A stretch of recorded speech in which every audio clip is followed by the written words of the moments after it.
बिस्मिल्लाहिर्रहमानिर्रहीम। अस्सलामु अलैकुम वरहमतुल्लाहि वबरकातुहू। प्यारे दोस्तों, आज की वीडियो में हम बात करेंगे एक ऐसे मौजू पर जो कि मुसलमानों की ज़िंदगी का सबसे अहम हिस्सा है, और वो है नमाज।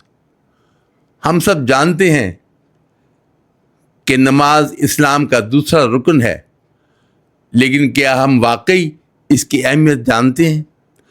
कुरान में अल्लाह ताला ने फरमाया, इन्नस्सलाता तन्हा अनिल फ़हशाई वल मुनकर, सूरत अल-अनकबूत आयत 45। यानी नमाज बेहयाई और बुरे कामों से रोकती है। नमाज सिर्फ चंद रकतें नहीं, बल्कि ये दिल का सुकून, अल्लाह से ताल्लुक़ और बुराइयों से बचाव का सबसे बड़ा ज़रिया है। नबी करीम सल्लल्लाहु अलैहि वसल्लम ने फरमाया, अस्सलातु इमादुद्दीन, नमाज दीन का सतून है।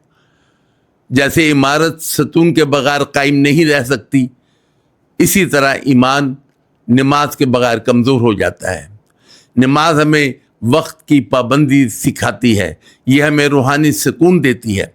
नमाज के ज़रिए हम दुनिया के झमीलों से निकलकर अल्लाह के सामने खड़े होते हैं। दोस्तों, अगर हम दुनिया और आखिरत में कामयाबी चाहते हैं तो नमाज को अपनी ज़िंदगी का लाजमी हिस्सा बनाना होगा। आज ही अज़्म करें कि हम नमाज को बाजमात और वक्त पर अदा करेंगे। अगर ये वीडियो पसंद आई है तो हमारे चैनल को सब्सक्राइब करें और वीडियो को लाइक करें। शुक्रिया।